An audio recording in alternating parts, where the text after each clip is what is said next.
que nada, gracias por la invitación. Y además siempre es un gusto estar aquí en buena hora en él. Yo no me quedé con el día.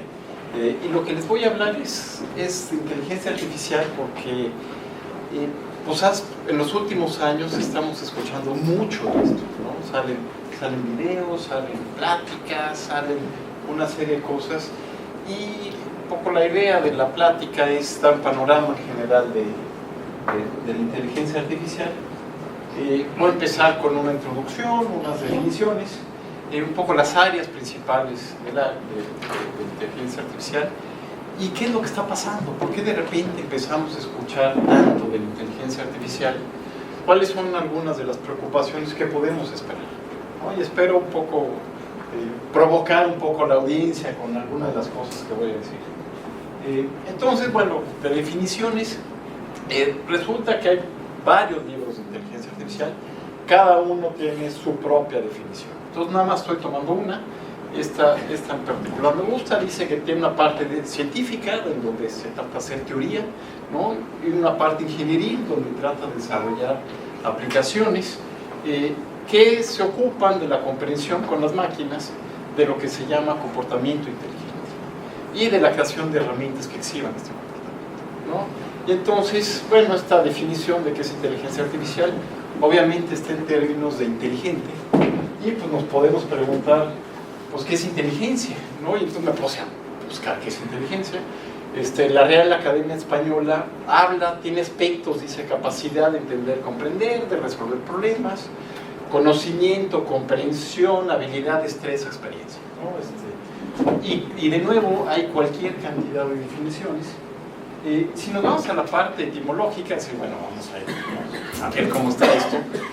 Bueno, es de latín, inteligente, se deriva de intelligere, que tiene dos términos, intus y legere, que es entre y escoger. Entonces, desde el punto de vista etimológico, un individuo es inteligente cuando es capaz de escoger la mejor opción entre varias posibilidades que se le presentan para resolver todo, ¿no? Y eso es una cosa que pues normalmente todos hacemos, ¿no? Simplemente estamos en el coche y decimos no a la izquierda o a la derecha en un momento dado, y somos capaces de seleccionar, no necesariamente la mejor, pero por lo menos hacemos una selección. Y luego en Wikipedia dice la capacidad de generar información nueva combinando lo que recibimos, ¿no? Con nuestros sensores, lo que estamos viendo, lo que estamos sintiendo, con lo que disponemos en nuestra memoria. Entonces esta está mucho más orientada a aprendizaje, ¿no? Es, bueno, yo genero algo nuevo con base en lo que tengo y en lo que estoy recibiendo en un momento dado de información. Y por si fuera poco, hay muchos tipos de inteligencia, ¿no? Está la lógica matemática, que es la clásica de las pruebas de inteligencia, pero también hay verbal, hay espacial, corporal, colaborativa, y luego hay estas otras, ¿no? Interpersonal, intrapersonal, emocional, musical, naturalista, existencial, creativa. Entonces es una cosa. Y normalmente en las computadoras pues se orientan un poco más a eso, ¿no? A la lógica matemática, algo de lingüística espacial, corporal, con robots. Y acá pues están, pues la verdad no saben cómo hacerlas, no sabemos cómo hacer estas cosas en un momento dado, ¿no? Sí se hacen muchas cosas, se tratan de hacer, pero hay mucho desconocimiento en esta área. Y además es multidisciplinaria, ¿no? Porque toca aspectos, estamos hablando de inteligencia artificial, pues toca aspectos filosóficos, ¿no? Si vamos a poder tener una inteligencia artificial o no. Tiene que tener conciencia, es más, existe la conciencia o no. En fin, son cosas que se las dejamos a los filósofos. Toca obviamente aspectos matemáticos. Finalmente la parte de computación en general pues podemos ver como un tipo de matemática aplicada, y hay mucha matemática en el área. Aspectos psicológicos, porque se espera que estos sistemas interactúen con personas y pues tienen que saber también cuestiones psicológicas. Toda la parte de ingeniería computacional, y aquí me refiero a sistemas operativos, el cómputo, si son cómputo paralelo o no, ese tipo de cosas que son muy importantes. Lingüística, finalmente, las personas nos comunicamos por medio del lenguaje, ya se ha escrito o hablado, y entonces es importante también entender cuestiones lingüísticas y neurociencias. Si logramos entender mejor cómo funciona el cerebro, eso podría ayudar a crear sistemas inteligentes, y estos sistemas además nos podrían ayudar a entender mejor cómo funciona el cerebro, ¿no? Entonces hay una parte ahí interesante. La inteligencia artificial tradicionalmente se divide en varias áreas, ¿no? Hay gente pues, que se ha dedicado por mucho tiempo a cuestiones de búsqueda y juegos. Esto tiene que ver con la parte que decían de seleccionar etimológicamente, ¿no? Seleccionar la mejor acción cuando en un momento dado, pues la de búsqueda de juegos entra mucho en eso. Cómo representar la información de en las computadoras, viene en una cámara, un audio, lo que sea, cómo la representamos internamente para que le sirva a la máquina. Si tenemos sistemas más grandes, necesitamos tener un control, tenemos que ver cómo posiblemente distribuir las cosas y cómo hacerlo, cómo planificar, tomando en cuenta restricciones de tiempo, restricciones económicas, etc. Aprendizaje computacional, que eso desde los principios de la inteligencia artificial estaba, visión computacional, interpretación de imágenes, cómo procesamos, entendemos voz y cómo sintetizamos voz, lenguaje natural en general, en texto, y robótica, que de alguna forma puede cubrir todas estas, ¿no? O todas estas podrían entrar en un momento dado en un robot. Entonces, voy a dar una muy breve historia de cómo ha sido el desarrollo del área, y por ahí de los 50s, ¿no? Empezaron a converger diferentes áreas que estaban desarrollando. Por un lado estaba Norbert Wiener con el desarrollo de la cibernética, estaba Claude Shannon con la parte de teoría de información, y estaba Turing con las máquinas de Turing y computabilidad y este tipo de cosas. Y en el 56 se juntaron en Estados Unidos una serie de científicos que estaban interesados en todas estas áreas y fundaron finalmente, o acuñaron el nombre de inteligencia artificial. Los primeros años les fue muy bien. Supieron vender la idea, el nombre es muy atractivo, pues, muy sugerente, y entonces recibieron importantes recursos. Había muy poca gente trabajando en eso, pero les fue muy bien y había muchas promesas. O sea, la gente que estaba ahí, que empezó el área, pensó que en poco tiempo íbamos a tener máquinas inteligentes. Entonces, en Estados Unidos, principalmente el desarrollo se hizo en el MIT, en Carnegie Mellon y en Stanford, y en Europa se hizo en Edimburgo. Después de ese primer arranque, tuvieron lo que se llamó después el primer invierno. Resultó que era mucho más difícil de lo que esperaban, ¿no? O sea, creían que iban a resolver las cosas y no lo podían resolver. El cómputo en ese entonces era muy limitado. Y además surgió toda la teoría de combinatoria. Ahí fue cuando surgieron los problemas NP y NP1 y este tipo de cosas, y se dieron cuenta que muchos de los problemas que querían resolver pues eran NP duros, ¿no? Y entonces estaba muy complicado resolverlo, sobre todo con las máquinas que se tenían. En Inglaterra salió un reporte que les cortó el presupuesto de una forma fuerte, y por si fuera poco, dentro de la comunidad, Minsky y Papert sacaron un libro en donde decían las limitaciones de las redes neuronales de ese momento, que nada más podrían aprender funciones linealmente separables, y que eso era muy limitado y por lo tanto poco había que hacer por eso, ¿no? Pasó un tiempo y hubo un nuevo impulso cuando empezaron a surgir sistemas enfocados a resolver problemas particulares, y en este caso los sistemas expertos o sistemas más seguros. Entonces, inclusive se creó una industria a partir de eso, ¿no? Vendían shells que le llamaban cascarones de sistemas expertos. Salieron máquinas especializadas, había máquinas de disco que costaban una millonada, pero tenían el lenguaje, digamos, el lenguaje principal que se usaba en inteligencia artificial. Los japoneses anunciaron su proyecto de la quinta generación con Prolog, que era el otro lenguaje, y máquinas especializadas también, máquinas paralelas en Prolog, la apuesta de los japoneses. Y entonces, con esta parte, empezaron a reaccionar, ¿no? Dijeron, no, los japoneses no nos van a comer el mandado, empezaron, regresó el financiamiento en Inglaterra. En Estados Unidos empezaron a sacar todos estos apoyos por parte del ejército, los DARPA, y esto empezó otra vez a crecer. Y llegó un segundo invierno. Resulta que, aunque estos sistemas basados en conocimientos, seas expertos, eran muy buenos para resolver ciertos problemas, y todavía se pueden seguir usando, no hay ningún problema, se creó una burbuja muy grande, ¿no? Se creía que estos sistemas se iban a resolver todo, y obviamente no resolvían todo. Hubo resultados buenos para algunos casos, pero no servían para todo.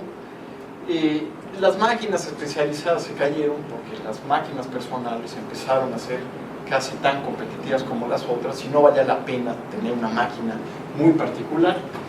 Y el proyecto de la quinta generación de Japón, pues no, simplemente también prometieron que en poco tiempo iba la gente a poder hablar por teléfono en japonés, y el otro cuate del otro lado iba a recibir la conversación en inglés, y hablaba en inglés y le regresaba en japonés, ¿no? No llegaron a eso. Y bueno, esto siguió, obviamente los avances siguieron, y más recientemente se empezó a escuchar noticias así como, órale, ya hicieron esto, ya hicieron esta otra cosa, ¿no? Como que empezó a haber más maduración. Le ganaron al campeón mundial de ajedrez, que era así como un hito dentro del ajedrez. Siempre ha sido muy importante dentro de la inteligencia artificial, y los inicios fue muy importante. Le ganaron a los campeones de Jeopardy, que es un juego en Estados Unidos. No sé cómo funciona, le hacen preguntas y contestan, pero pues le ganaron esos juegos. Empezaron a ver que los vehículos autónomos tenían cierta posibilidad, o sea, se vieron, sacaron en desierto y en ciudad, y más o menos empezaron a ver la posibilidad de eso, y empezó a haber más fundamento matemático en muchas de las técnicas. Metieron también cosas de economía, teoría de juegos, de investigación de operaciones, y actualmente estamos en un nuevo boom. Hay una cosa muy importante, empezado quizá con esto del descubrimiento del conocimiento en base de datos, porque de repente había muchos datos y había que manejarlos, y empezaron a hablar de Big Data, y recientemente esto de Deep Learning o aprendizaje profundo, ¿no? Y eso ahorita estamos en esa época. Lo que es Deep Learning es como una versión, ya una tercera versión de redes neuronales. Tuvo una versión, se cayó, tuvieron otra versión, se volvió a caer. Y entonces, esta es una tercera versión que es parte de aprendizaje computacional y que es parte de inteligencia artificial. Y surge en parte porque hay muchos datos, hay cómputo especializado, hay estos GPUs, o procesadores gráficos que surgieron de los videojuegos, pero que ahora todo el mundo los usa porque tenemos ahí cómputo paralelo, ¿no? Y bueno, estos nuevos enfoques. Y de repente se empieza a cuestionar otra vez, oye, ¿podríamos lograr tener una verdadera inteligencia artificial? ¿Y qué pasaría? Porque la gente trabajaba en inteligencia artificial y decía, bueno, hay problemas padrísimos aquí, retadores, estamos resolviendo cosas, pero así como ponernos a pensar que en poco tiempo va a haber una inteligencia artificial a nivel de las personas, pues no, se veía muy lejano. Y bueno, vamos a hablar un poco más adelante de esto. Entonces, un poco de lo que surgió en Deep Learning. Empezaron los primeros desarrollos por ahí del 43, quizás es el primer artículo de inteligencia artificial y de redes neuronales, que trataban de simular compuertas lógicas con redes. No se aprendían los pesos, pero tenían redes.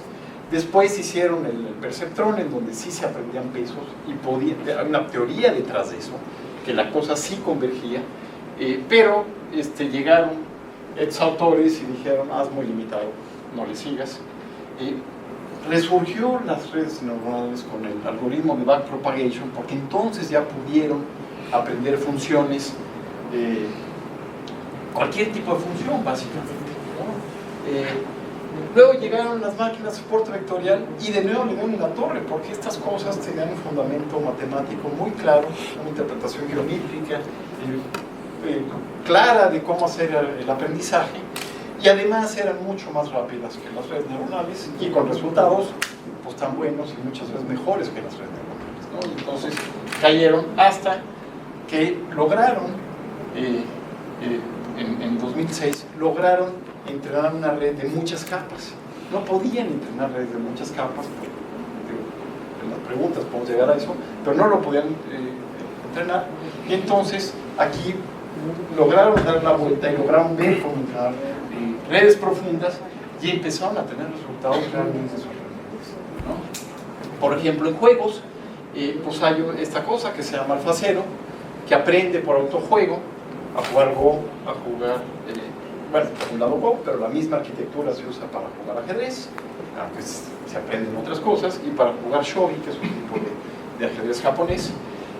Este año salió esta cosa AlphaStar, que resulta que le gana a la gente de StarCraft, la gente que usa videojuegos y eso, los chavos, pues es un juego muy complicado, StarCraft, ¿no? Y entonces, pues le logran ganar después de 14 días usando procesadores especiales, esos son los que tiene Google, Tensor Processing Unit, y equivale a 200 años de entrenamiento. Pues ahí se le mete el poder de cómputo, por esta cosa logra en 2 semanas jugar un juego muy, muy complicado. También este año salió esta cosa, Polybus, una colaboración de Facebook y Carnegie Mellon, que le gana a los campeones de póker.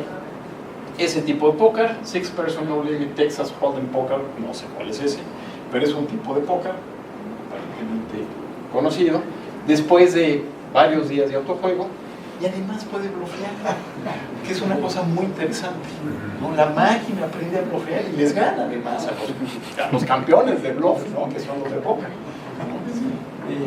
Entonces, esta cosa, el AlphaZero, pues usa 5000 TPUs para generar autojuegos y después para entrenar 16, ¿no? Entonces en 9 horas de entrenamiento juega mejor que el mejor jugador de ajedrez, que ese es mucho mejor que un humano. Desde hace tiempo los mejores jugadores de ajedrez ya no son personas.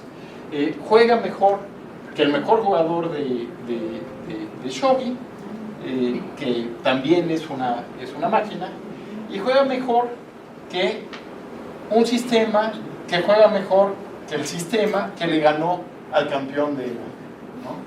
Después también de ciertas horas, días, etc. En voz, por ejemplo, en síntesis de voz y música, Larry me preguntó cómo me sentía y creo que es cuando empecé a llorar. Esto es el sistema recibe esto en voz y lo que hace es que lo traduce a texto, hace la traducción a otro idioma y genera la voz, pero con la voz del que habló. Larry asked me how I felt, and I think it's when I started to cry. Se parece bastante a quien generó la voz, ¿no? O sea, no es una traducción así rara, sino no es robótica, imita al cuate, ¿no? O sistemas que generan, por ejemplo, música. Esta apenas se oye, pero genera, por ejemplo, canciones en piano tipo Chopin, ¿no? Y se oye como eso, o como jazz, ¿no? Eso lo genera una máquina. No se oye mal, ¿no? Yo no soy músico, pero yo lo escucho bien. Podría estar cenando o escuchando esta música atrás, ¿no? O hay este tipo de cosas, ¿no? Quizá está hablando otro y esto lo generan automáticamente, ¿no? Entonces,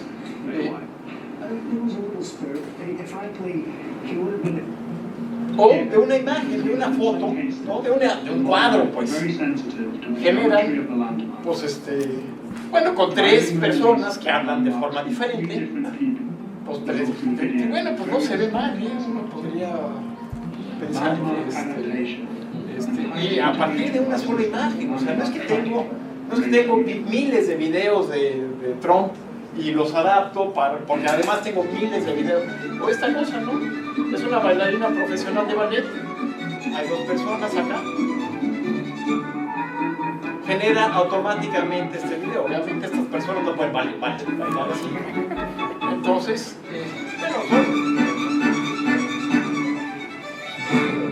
bueno, tiene algunos errores, pero realmente sorprendente este tipo de cosas, ¿no? O, bueno, en robótica nosotros hemos hemos hecho cosas de que a un robot se le dice, oye, ve por un objeto, el robot no sabe cuál es el objeto, y entonces busca en internet imágenes del objeto, crea un modelo del objeto, y además busca en internet dónde buscar el objeto. Y después, con eso, llega a un lugar donde cree que está el objeto, se lo pasa a un clasificador que lo aprendió automáticamente buscando información en internet. O sea, todo lo hace buscando información en internet. Y finalmente, pues esta cosa toma el objeto que le pidieron y se lo va a llevar a la persona que se lo pidió, ¿no? Es un pedazo, es un pedazo de video, es el laboratorio de robótica, ¿no? O este tipo de cosas. Se le da de entrada este texto, ¿no? En una cosa sorprendente, los científicos encontraron una manada de unicornios que estaban en un valle remoto previamente no explorado en los Andes, ¿no? Y que además hablaban perfecto inglés. Eso es lo que se le da al sistema, ¿no? Es una oración. Y el sistema genera un texto completito en donde, pues que le llamaron a los unicornios, lo que sea, y crea toda una historia alrededor de eso, que además hace bastante sentido, ¿no? Introduce, por ejemplo, el doctor Jorge Pérez, lo sacó, pues si era en los Andes, pues no, de la Universidad de La Paz, ¿no? Todo eso lo genera automáticamente. Entonces genera una historia completita a partir de un párrafo, y además tú lees la historia ahí. Digo, el párrafo al inicio, pues es de risa, pero hace sentido si esa cosa vale, ¿no? O cuestiones como estas: se tiene una foto, se tiene un cuadro y se genera un cuadro a partir de esto en el estilo del cuadro original, ¿no? O cosas como se le da de entrada a las imágenes de la izquierda y genera los vehículos, ¿no? O una satelital y se le da, o aérea y se le da las calles, o genera un edificio, o una foto de día y la saca de noche, o una foto blanco y negro y la colorea automáticamente, o simplemente unos trazos y genera una imagen razonable del objeto, ¿no? Entonces, pues esas cosas, obviamente con esas cosas la gente está así como, órale, ya la hicimos, ¿no? Ya vamos a tener sistemas inteligentes. Parece que en busca de juegos, pues ya lo resolvieron, ¿no? En visión computacional, pues bastante también. En procesamiento y ciencias de voz, en lenguaje, en texto, en robótica. Inclusive hay gente que dice, pues necesitamos representar el conocimiento, ¿no? Pues la máquina ahorita está haciendo cosas y necesitamos otro tipo de aprendizaje, ¿no? Porque parece que estas redes están haciendo pues, casi todo lo que queremos. Ahorita ya se está cuestionando muchas de estas cosas, no hacen todo lo que queremos. Sí, posiblemente se necesita dar cierta información a la máquina, no nada más tenerla así. No está resuelto completamente todas estas áreas, pero de que han tenido resultados muy importantes y me impresionan esas cosas, sí lo están teniendo, ¿no? Entonces lo que ha pasado es un gran interés comercial para el desarrollo de aplicaciones con inteligencia artificial, una gran inversión, e inclusive y una especulación en el futuro de la humanidad. Ya ha habido estrategias o iniciativas en diferentes países sobre inteligencia artificial. Canadá empezó una muy agresiva con mucho dinero, inclusive México tiene una que se quedó nada más en papel, pero muchos países de repente empezaron a tener iniciativas a nivel nacional, como estrategia nacional, sobre esta área. En términos de inversión, bueno, esto es capital privado, no es gobierno, es capital privado. Estados Unidos dominaba, de repente hace un salto, duplica, aquí vuelve a duplicar, y por acá ya lo que había invertido en este medio año es lo mismo que había invertido todo el año anterior, ¿no? Y de repente empieza a aparecer China, ¿no? Y ahí vienen los chinos, ¿no? Aguas porque ahí vienen los chinos. Se empieza a invertir mucho en vehículos autónomos. Antes del 2015 pues era como el 5%, y a mediados del 2018 ya era como el 30%, la cantidad de capital privado que se estaba invirtiendo en vehículos automóviles. Son no tontas, es una gran cantidad de dinero. En términos de publicaciones en esta área de aprendizaje profundo, los azules son en Estados Unidos, los rojos son los chinos. Y entonces resulta que a partir del 2014 hay más artículos en deep learning de chinos que de gringos, y bueno, de europeos y japoneses y alemanes y canadienses y este tipo de cosas, ¿no? Entonces, bueno, es otro dato interesante. Entonces, ¿qué se espera? Yo actualmente lo que se tiene es lo que le llaman un weak, ¿no? Es resuelve una sola tarea. Juega muy bien ajedrez, pero pues no puede hacer nada más, ¿no? O sea, no puede hacer nada más, puede hacer eso. Lo hace muy bien, pero nada más. Se espera que haya muchas más aplicaciones y compañías que usen inteligencia artificial para resolver este tipo de problemas. Se van a reemplazar, modificar y crear también nuevos empleos. Sobre todo cuando los robots entren mucho más en la industria, que todos ya están, pero que entren mucho más en otras áreas, ya con interacción con personas, y bueno, habrá que ver qué tan rápido la gente reacciona hacia los nuevos empleos que se van a requerir cuando pierdan, posiblemente reemplacen esos empleos. Se espera mejores en salud, o sea, sistemas que den mejores diagnósticos, mejores recomendaciones, en agricultura, en eficiencia de procesos, servicios. La inteligencia artificial va a controlar tu auto, tu avión, tu marcapasos, tu red eléctrica, tu agenda, tus correos, y pues en algunos capaz que hasta el armamento, ¿verdad? No sé. Es muy probable que se incremente también la brecha entre países ricos y pobres, en donde países tengan todo el desarrollo de inteligencia artificial en pleno y los pobres posiblemente no les llegue. Hay muchos aspectos que todavía no se saben. O sea, ¿cómo hacemos que una máquina aprenda? Que esté aprendiendo todo el tiempo, por ejemplo, ¿no? Que aprenda más de una cosa al mismo tiempo. Cosas de cómo se organiza la información. O sea, se aprende algo, pero si se aprende otra cosa, pues ¿cómo lo usamos? ¿Cómo la aprovechamos? ¿Cómo la conectamos? Ese tipo de cosas no está claro. Cosas de sentido común, pues menos.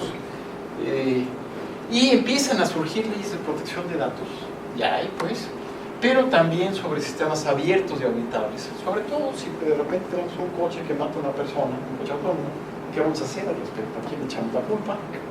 ¿Por qué tomó esa decisión? Entonces que expliquen sus decisiones, poder establecer responsabilidades, protegerse contra estos videos o estas cosas que salen, que las creó una máquina, ¿no? Y puede ser están imitando a una persona, pero las hacen muy bien, ¿no? Entonces, ¿cómo te puedes proteger como eso? ¿Cómo te puedes proteger contra el perfilado malicioso de usuarios? O sea, ahorita la gente, cada vez que hace cualquier tipo de compra, sube algo a internet, lo que sea, pues ya saben tus gustos, ya saben cuándo compras, qué compras, dónde vas, dónde viajas, te empieza a llegar publicidad porque consultaste un vuelo a no sé dónde, de repente te llega publicidad de vuelos y de hoteles y no sé qué al lugar donde consultaste, ¿no? Entonces, es cómo uno se puede proteger contra eso, contra bots formadores de opiniones, ¿no? Porque estos se usan para cambiar las tendencias políticas de la gente. Y ya se ha usado, pues, ¿no? Toda la bronca con Trump y no sé qué, bueno, pues es uno de los muchos ejemplos en donde usan bots justamente para cambiar la opinión de las personas. Algunos resultados que muestran sesgos, igual no se ven, pero de repente sacaron un sistema y empezó a sacar frases en contra de los judíos. Obviamente los judíos se pusieron con los pelos de punta y lo quitaron rápidamente, pero decían ya que superen el holocausto, que se regresen a Polonia, que pidan perdón por haber matado a Jesús, y una serie de cosas como esto. Pero eso se hizo automáticamente obteniendo información de las redes sociales, ¿no? O esto que sacó Google para etiquetar imágenes. Entonces viene un edificio, lo que sea, y de repente unos afroamericanos y pone gorilas, Y resulta que lo que pasa es que las imágenes con las cuales se entrenaron para identificar personas, pues era pura gente blanca, caucásica, principalmente hombres, y entonces lo que acabaron haciendo es quitar la categoría de gorilas más que arreglarlo esto, ¿no? Porque los datos estaban sesgados, ¿no? O hay sesgos sexistas, ¿no? Que se pueden sacar, o cosas de este tipo, ¿no? Oye, pues parece que alguien parpadeó, ¿no? Con una asiática, ¿no? Entonces, la bronca es que los datos con los que se estrenan estos sistemas pueden acarrear sesgos, ¿no? Hay sesgos sociales, que es inclinación, prejuicio hacia en contra de una persona o un grupo, que se considera injusto, y está el estadístico, ¿no? Se confunde correlación con causalidad, es muy común. O sea, de repente sale que tengo mi base de datos y resulta que la gente que bebe vino tiene menos problemas cardíacos. Pero no es que el vino cause menos problemas cardíacos, ¿no? Resulta que la gente que bebe vino tiene más ingreso económico y posiblemente come mejor, tiene mejor sistema de salud, se checa más, hace deporte, lo que sea, y esos pueden ser los que causen que no tengan. Pero si tú lo ves en los datos, pues hay una correlación entre estas dos cosas y se confunde a veces con causalidad. A veces usan cosas que son sustitutos de sesgo, o sea, yo meto información sobre un grupo social y ya estoy metiendo un sesgo, ¿no? Aunque posiblemente no lo quise meter.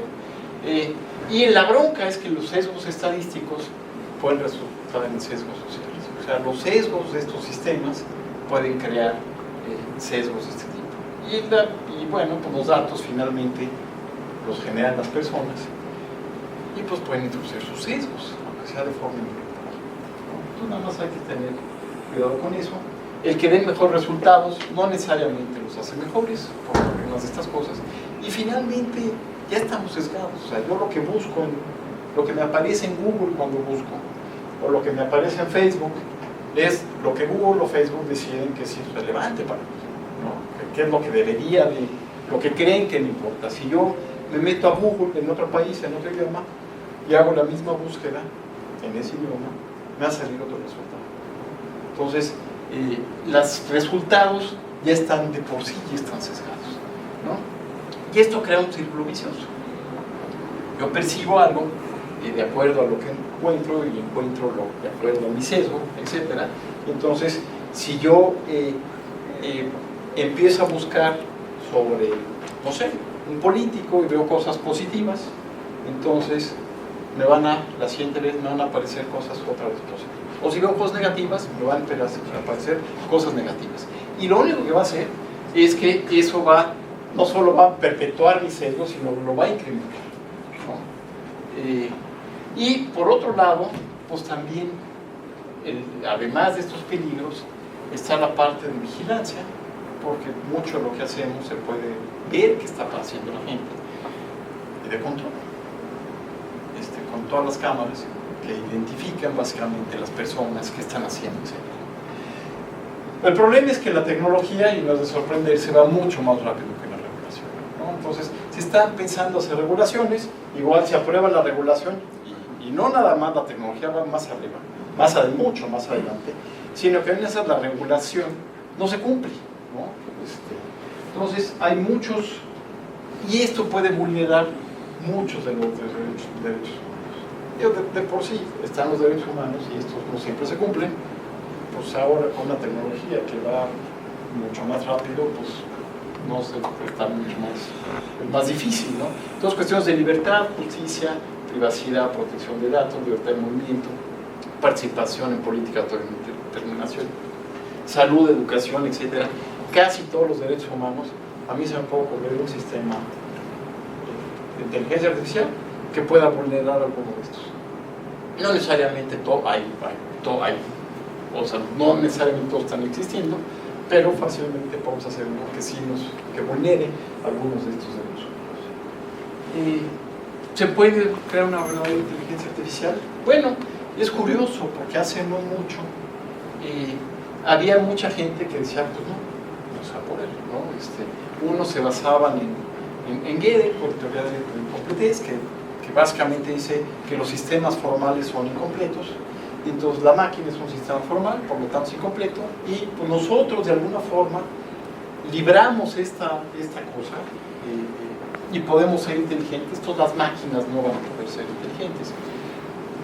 Manipular símbolos no es fundamento de inteligencia, o hacerlo en simulación no es lo mismo que en lo real y por lo tanto no se va a poder, o posiblemente se requieren de cuestiones de cómputo cuántico que no están ahorita para poder tener una inteligencia.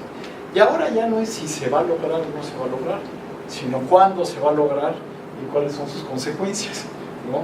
Entonces, hay gente que dice que va a ser el último invento del hombre, que va a haber una pérdida masiva de empleos, y que además, si se logra crear una inteligencia al nivel del hombre, esta va a poder crear una superinteligencia, ¿no? Vamos a tener, y si tenemos superinteligencia, pues ¿qué va a pasar con nosotros, ¿no? Entonces, hay como varios candidatos de esta superinteligencia. Inteligencia artificial, algunos creen que es la más probable y cercana, pero hay proyectos muy importantes, uno en Estados Unidos y uno en Europa, que están tratando de emular el cerebro. Entonces, si logras crear un cerebro artificial, pues puedes crear un cerebro más grande, ¿verdad? Digo, nosotros estamos restringidos por el tamaño de la cabeza, ¿no? Pero, pues si ya sabes cómo funciona, pues puede ser más grande, más eficiente. Cuestiones de con bioingeniería, ¿no?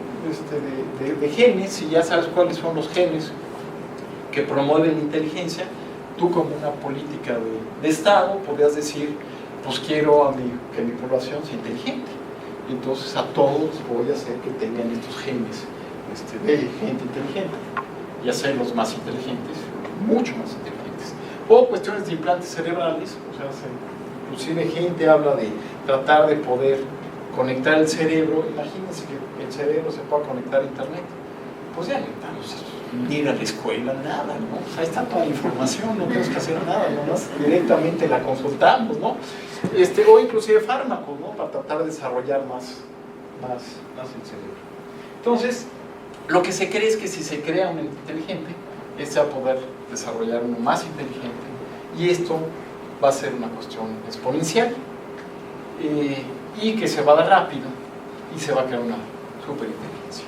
Entonces, dada todos los resultados que hay, las expectativas comerciales que existen, actualmente pues hay una carrera, pues como si fuera una carrera armamentista, ¿no? O carrera a la luna, a ver quién llega primero a tener el sistema más inteligente. Y ahí, pues es, ahora como dijeron los gringos, a two-horse race, ¿no? Aquí es Estados Unidos y China, ¿no? Digo, los europeos están queriendo, los canadienses, Israel, Japón, Australia, pero básicamente es una carrera entre Estados Unidos y China, pues quién sabe quién va a llegar, pues primero, pero es una carrera importante que se está dando. ¿Qué tan lejos estamos? Bueno, pues se hacen encuestas, ¿no?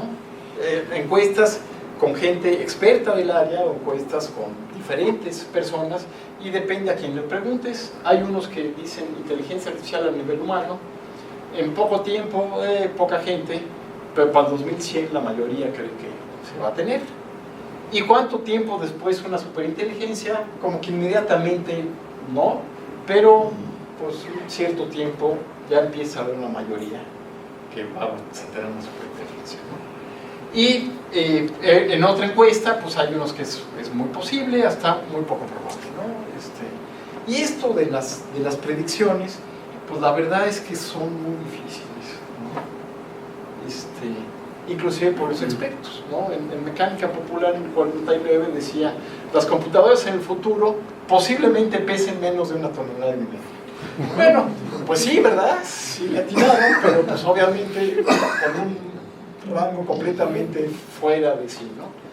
La gente, justamente en el 56, cuando se crea el área, la gente que trabajaba en el área decía, proponían un proyecto de verano, de 2 meses, con 10 chavos abusados, para resolver prácticamente los principales problemas de inteligencia artificial. Obviamente, pues no hicieron nada, ¿verdad? O hay una apuesta muy famosa de que estaba David Levy, un jugador de ajedrez, en una reunión en Escocia, los había invitado Mickey, y estaba McCarthy, y entonces juegan ajedrez, ¿no? Echan una partida de ajedrez. Debbie obviamente era un jugador mucho más fuerte, y le gana. Y entonces McCarthy dice, bueno, sí, está bien, juegas mejor ajedrez que yo, pero yo creo que en 10 años va a haber una máquina que te va a ganar. ¿Ah, sí? Pues vamos a meterle una lana, ¿no? Tú dices, yo digo que no. 500 libras, y luego entra Mickey y otra lana, y entra Papper y otra lana, ¿no? Al final, pues este cuate ganó su buena lanita, porque obviamente en 10 años nadie le ganó. Y en mucho tiempo después nadie le ganó. O el CEO de DEC, que decía que, pues, ¿para qué alguien va a querer una computadora personal? ¿No? Eso, pues así les fue, ¿no? A los de DEC. Entonces, es gente experta en el área, ¿no? Y hace predicciones pues que no se cumplen, son difíciles.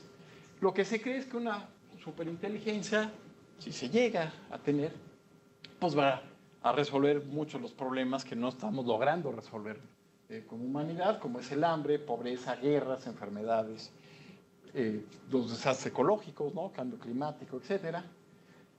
Se puede convertir en el evento más importante en la historia de la humanidad, pero algunos creen que el último, a menos que se alineen las metas con nuestras metas, antes de crear esta superinteligencia, ¿no? Entonces hay gente que está trabajando mucho en eso, está pensando cómo hacer esto, ¿no? Entonces, algunos de los mitos es, ¿la superinteligencia es inevitable o es imposible? La verdad es que no sabemos, ¿no? O sea, no sabemos, y puede ser décadas, ¿no? Siglos, o nunca darse, ¿no? Pero no es inmediata, no hay, eso sí no es, y no se sabe si se va a lograr. Hay gente que dice, los que se apoyan, los que se oponen al desarrollo, son los que se preocupan por la inteligencia artificial. Y bueno, no es oponerse al desarrollo. Gente de inteligencia artificial, pues también está viendo posibles consecuencias, ¿no? Que se va a volver peligrosa, tendrá conciencia. Bueno, la preocupación es que se vuelva competente con metas diferentes, ¿no? No, la IA no puede controlar a los humanos. Bueno, ya se controlan los humanos, no es muy difícil, ¿no? Que no tienen metas, bueno, un misil hasta tiene una meta muy clara, ¿no? O está solo a unos cuantos años de distancia. La preocupación no es esa, sino está a varias décadas por lo menos, pero posiblemente es el tiempo que nos tome en hacerlo bien, ¿no? En que si sale esta superinteligencia salga bien, pues, y no pues nos tome a los humanos como cucarachas, ¿no? ¿No? Entonces esto de inteligencia y cómo actúan, pues eso los filósofos ya se lo planteaban desde hace tiempo, ¿no? David Hume decía, la razón no hace nada para fijar nuestros valores. O sea, un ser inteligente puede tener cualquier meta y actitud hacia las personas, ¿no? Y Kant decía, no, a ver, o sea, un ente inteligente caería en una contradicción si afecta a los seres inteligentes, ¿no? Entonces, si Hume tiene razón, pues entonces hay que preocuparnos y hay que tratar de que este ente inteligente, si es que se da, pues sí tenga esta actitud hacia las personas. Y si Kant tiene razón, pues no nos tenemos que preocupar, ¿no? Va a ser un ente, pues va a ser, pues a seguir, ¿no? Con unos valores maravillosos, etc., ¿no? Entonces, ya para termino con esta oración. Dice, la forma más común para que se destruya el mundo, que es lo que dice la mayoría de los expertos, es que hace por accidente, ¿no? Y es donde entramos los que estudiamos computación, nosotros creamos accidentes. Bueno, muchas gracias.